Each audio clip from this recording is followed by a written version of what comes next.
$29 குறியீடு இருக்கு. 26 முடிஞ்சிருச்சு, அடுத்து 29 அது மட்டும் விட்டு வச்சுட்டீங்க. இல்லை அப்படி இல்லை, எனக்கு மஸ்ட் சாங் ரிலீஸ் பண்ணும்போதே அது ஒரு நாளே வந்து காவேகா கலரில் இருக்குன்னு சொன்னாங்க. அதில் ஒரு லைன் இருக்கும், வந்தவனும் கொஞ்சம் ஆளட்டுமே அப்படின்ட்டு. அது பாக்கியன் சங்கர் சார் எழுதிட்டு போயிட்டாரு. இது அதையும் என் பேரில் எழுதிடுவாங்க. இப்போ நீங்கள் 2 சொல்லியிருக்கீங்க, அதையும் சேர்த்து எழுதிருவாங்கன்னு நினைக்கிறேன். இது அமைஞ்சது. இதுக்கு மேலேயுமே ஒரு சப்போர்ட் வேணும்.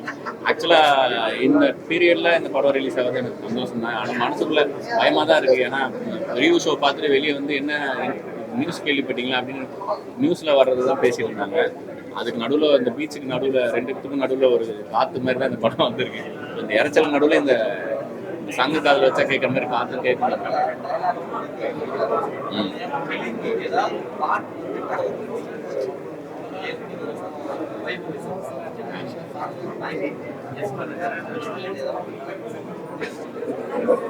இதுல வந்து பூ பாடல் அந்த மாதிரி நான் எழுதுன பாட்டு தான்.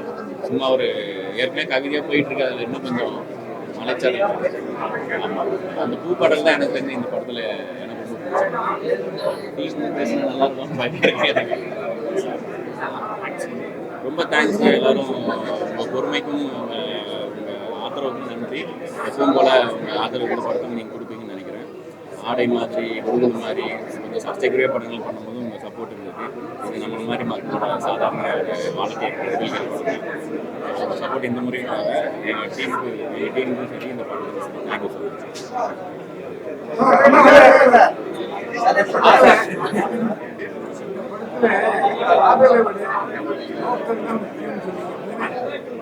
இல்லை சார், இது ஒரு காதல் படம். காதல் தான் கான்ஃப்ளிக்ட்ன்றது. காதலே பிரச்சனையாக இருக்கக்கூடாது, எந்நேரமும் அதே நோக்கமாக இருக்கக்கூடாது. நோக்கம் தான் மேட்ரே நோக்கம்.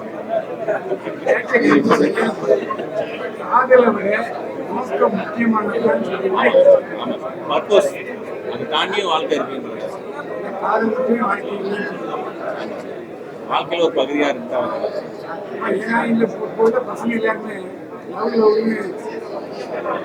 வேற வாழ்க்கைக்கு போயிட்டு அது இல்லாம நோக்கத்தோட வாழ்வாங்க.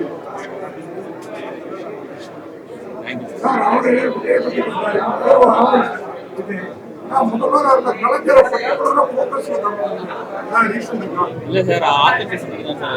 2010 நடக்கிற கதை. அந்த டைமில் அந்த பீரியடில் கலந்து தான் கலெக்டர் ஆஃபீஸ் ரெஃபரன்ஸ்லாம் எடுக்கும்போது படங்கள் எடுக்கலான்னு. அதனால தான் சார். அதனால தான் இல்லை சார், அதுவும் ஒரு காரணம். உங்களோட ரியல் லைஃப்ல லவ் ஃபெயிலியரா லவ் சக்சஸ் தான்? லவ் எப்பவுமே ஃபெயில் ஆகாது சார். நம்ம தான் பாயிண்ட் ஆஃப் வியூல இருக்கு. இல்லை சார், சக்ஸஸ் தான். மீடியா நண்பர்கள் அனைவருக்கும் வணக்கம். நானும் உங்க கூட உட்காந்து இதுதான் என்னோட ஃபஸ்ட்டு ப்ரெஸ்ஸோவில் நான் ஃபஸ்ட்டு ஃப்ரெண்ட்ஸ் லாஸ்ட் ஃப்ரெண்ட் வரைக்கும் உட்காந்து பார்த்துருக்கேன். இன்ட்ரோவில் போய் நிறைய பேர் கூப்பிட்டு பர்டிகுலராக வசனத்தை பற்றி கவிதை மாதிரி இருக்குது, லாஸ்ட்டாக அந்த மாதிரி தான் நானும் தினமணியில் 2 வருஷம் ஒர்க் பண்ணியிருக்கேன். அப்பா 30 வருஷம் இருப்பார். அதனால் ரொம்ப நாஸ்டாலஜிக்காக இருக்கும் வந்து படம் பார்க்குறது. எனக்கு தெரிஞ்சு இந்த படம் மனசை தொட்டது ரொம்ப தேடி கிரிட்டிசிசம் பண்ணுற உங்கள் மனசை தொட்டுருக்குன்னா கண்டிப்பாக ஆடியன்ஸோட மனசு தொட்டுன்னு நினைக்கிறேன். சின்ன படம் பெரிய நம்பிக்கையோட இருக்குது. அதில் கொண்டு போய் சேர்த்தீங்க அப்படின்னு நம்பிக்கை. ரொம்ப தேங்க்ஸ். இது வரைக்கும் நீங்கள் நிறைய சப்போர்ட் பண்ணியிருக்கீங்க. கூட இந்த முறையும் சப்போர்ட் பண்ணியிருக்கேன். Thank you so much. ஐயா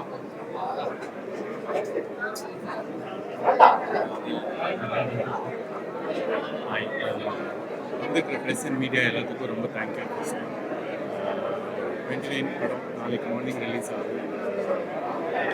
இப்போ ஹீரோவாக ஃபஸ்ட் டைம் படம் பண்ணுற கண்டிப்பாக உங்கள் எல்லாரோட சப்போர்ட்டும் முன்னாடியே நிறைய கொடுத்துருக்கீங்க. அதே மாதிரி அந்த படத்துக்கு அவ்வளோதாங்க. நாளைக்கு தியேட்டருக்கு வாங்க. கண்டிப்பாக உங்களுக்கு பிடிச்ச மாதிரி படம் அமையும். உங்கள் எல்லாத்துக்கும் ரிலேட் ஆகிற மாதிரி விஷயங்கள் படத்தில் நிறையா இருக்குது. தேங்க்யூ.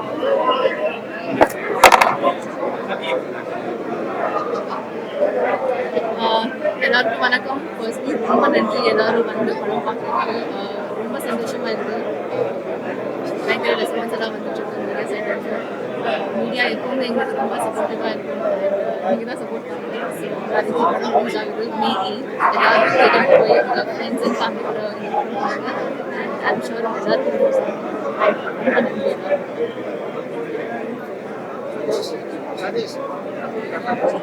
எல்லோருக்கும் வணக்கம். பக்கம் தயாரிப்பாளர் தயாரிச்சிருக்கோம். ரொம்ப ஒரு அழகான ஒரு காதல் கதை. உலகத்தில் வந்து எல்லாரும் ஒரு தடவை அது காதலிச்சிருந்தீங்கன்னா கண்டிப்பாக இந்த படம் பிடிக்கும். எல்லா தேட்டரில் பார்க்கணும்.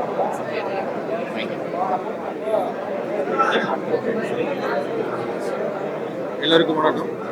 இந்த படத்தை தேட்டரில் வந்து பாருங்கள். நாளைக்கு ரிலீஸ் ஆகுது.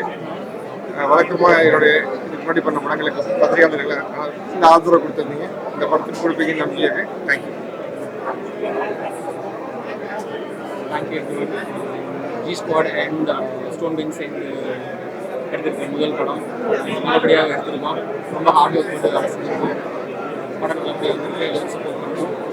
தியேட்டருக்கு நாளைக்கு தேங்க்யூ ஸோ மச்.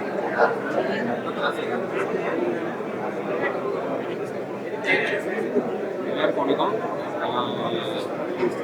இந்த படம் ஆக்சுவலாக இந்த படத்தோட எடிட்டர் ஆர் சதீஷ்குமார். இந்த படம் உங்களுக்கு பிடிச்சிருக்குன்னு ரொம்ப நம்புகிறேன். இந்த படம் ஆக்சுவலாக வந்துட்டு எனக்கு சேலஞ்சிங்கான படம். சேலஞ்சிங் ப்ளஸ் வந்து எனக்கு ரொம்ப பிடிச்ச எமோஷனலாக ரொம்ப கனெக்டான ஒரு படம். இதில் ஆக்சுவலாக ஒரு 10 சாப்டர் இருக்குது. அந்த சாப்டர் ஒன்று ஒவ்வொரு மாதிரி ஒவ்வொரு ஃபீல்டில் இருக்கும். ஸோ அது உங்களுக்கு எந்த சாப்டர் என்னென்ன விஷயங்கள் உங்களுக்கு லைவாக உங்களுக்கு கனெக்ட் ஆகுதுன்றது படம் பார்க்கும்போது உங்களுக்கு தெரியும். ஸோ இந்த படம் உங்களை யாரையும் பார்க்குறவங்களை யாரையும் ஏமாத்தாதுன்னு நான் நம்புகிறேன். எல்லோரும் எங்களுக்கு சப்போர்ட் பண்ணுங்க. நன்றி.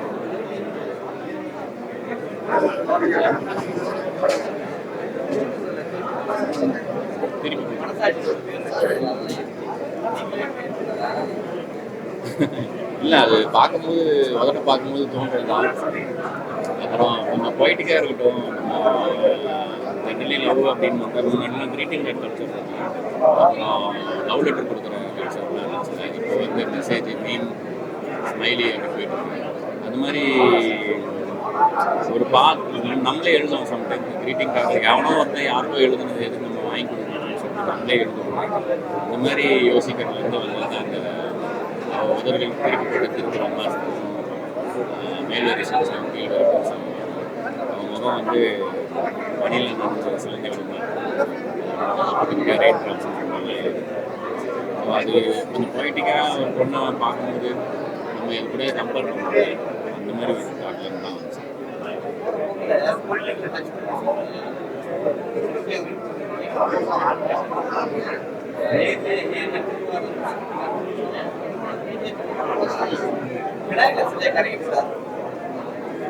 இல்லை விநாயகர் சிலையை கரைக்கக்கூடாதுன்னே சொல்லலை, பிளாஸ்டர் ஆஃப் பாரிஸை கரைக்கக்கூடாது அப்படின்றது ஐடியா. அண்டு இயற்கைக்கு எதிராக இருக்கிற எதுவுமே வந்து எந்த கடவுளுமே கடவுள் எல்லாம் பர்டிகுலராக எந்த மதத்தோட சென்டிமெண்ட்டையும் சொல்லணுன்ற மாதிரி மீன் பண்ணி சொல்லுவேன். அண்ட் பொலிட்டிக்கலாக என்னுடைய எல்லா படங்களிலுமே பொலிட்டிக்கலாக போகிற சொல்கிற விஷயங்கள் சிலது இருக்கும். மரம் நடுறதை பற்றி, ரோடோட அவசியத்தை பற்றி, ஏரிகள் பராமரிக்கப்படுறது பற்றி இந்த கதைக்குள்ளே எவ்வளோ சொல்ல முடியுமோ அந்த லெவலில் சொல்லியிருக்கோம். அது பர்டிகுலராக ஒரு குறிப்பிட்ட கட்சியோ இல்லை ஒரு கவர்மெண்ட்டையோ பர்டிகுலராக ஒரு மாதிரி சார் நாவல்கிட்டயே ஒரு லவ் ஸ்டோரி சொல்லணும்னா சாப்டர் சாப்டராக பிடிச்சிருச்சு. நிறைய டேரக்டருங்க ஒரு படத்துக்கு டைட்டில் கிடைக்காம கஷ்டப்படுறாங்க. இது ஒரு 10-11 டைட்டில். ஆனால் உங்கள் டைட்டில் ரொம்ப சிம்பிளாக இருக்கு. இல்லை சார், நான் எனக்கு வந்து மேயாதமான கூட வந்து மாதிரி இதே மொழின்னு பேர் வச்சோம். இதே மொழின்றது உதயநிதி சார்ட்ட இருக்குன்னு சொன்னதும் மேயாதமான டைட்டில் வச்சோம். அது மாதிரி அப்படிதான் தலைகளாக தான் குதிக்க போகிறேன் ஒரு டைட்டில் சொன்னேன். அப்புறம் மேலே வந்து குதிச்சிருவேன்றதான் அது மாதிரி டைட்டில் வைக்கிறது எனக்கு சுவாரஸ்யமாக பட்டுச்சு. இந்த படத்தை வந்து ஒரு புக்கு நம்ம எடுக்கும்போது புக்கோட அட்டைப்படம்லாம் இருக்கும். சில நேரங்களில் சில மனிதர்கள் அந்த மாதிரி அட்டைப்படம்லாம் அதில் இருக்கிற எட்டிங்கே வந்து ரொம்ப காட்சியாக இருக்கும். எனக்கு ரொம்ப பிடிக்கும் ஒரு தலைப்பு வைக்கிறது அந்த ஒரு விஷயத்துக்கு, கேரக்டருக்கு பேர் வைக்கிறது. இதில் வந்து 10 தலைப்பு வைக்கிறதுக்கு எனக்கு ஒரு வாய்ப்பு கிடைச்சிது. ஸோ அதனால் ஒவ்வொன்றுத்தையும் ரசித்து ஆக்சுவலாக படம் ரிலீஸ் ஆனதுக்கப்புறம் 11வது சாப்டர்னு சொல்லிட்டு இன்னொரு செக்மெண்ட்டு ஐடியா. ஆனா பக்கப்புறமா இருக்கிற அந்த ஃப்ரெண்டு கேரக்டரும் மியூசிக் அது ரெண்டு பேரும் காரணம் சாம் கோல்டன் வந்து ஒரு சாய்பாபா பக்தருக்கு எனக்கு வேலை கவர்மெண்ட் அதான் நினைக்கிறேன். ஏன்னா நான் இன்னும் கூப்பிட்டாரு கோயிலுக்கு நான் போனேன்.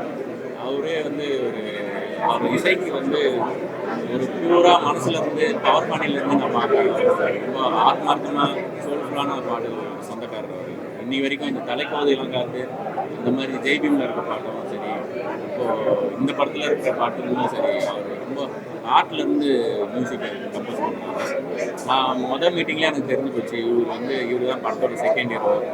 படத்தை அவர் பார்த்து பண்ணி ரொம்ப வேலை கம்மியாக இருந்த இடமே வந்து மியூசிக் நான் கொடுத்துட்டேன் அவர் பாட்டு. உங்களுக்கு நிறைய பாராட்டிட்டேன். ஒரே ஒரு கேள்வி கேட்கிறேன். என்னன்னா அண்ணா நகர் போறப்ப நைட்டு 2 மணிக்கு நீர் அதே மாதிரி டெல்லியில சாய்பாபா போட நைட்ல பண்ணிட்டு இல்லை சார், அண்ணா நகர் கவர் பார்க்கில் கரெக்டாக அந்த டைமில் தான் வந்து பேசிகிட்டு இருக்கும்போது தான் பவர் ஆஃப் பண்ணுவாங்க, அந்த ஃபவுண்டைன் ஆஃப் ஆகணுன்ற ஐடியா. 2 மணிக்கெல்லாம் எங்க ஏரியா பார்க்கல. அதனால லவர் கூப்பிட்டு போனாலும் ஆட்டி விட்டுறாங்க. 2010 அப்படி கிடையாது.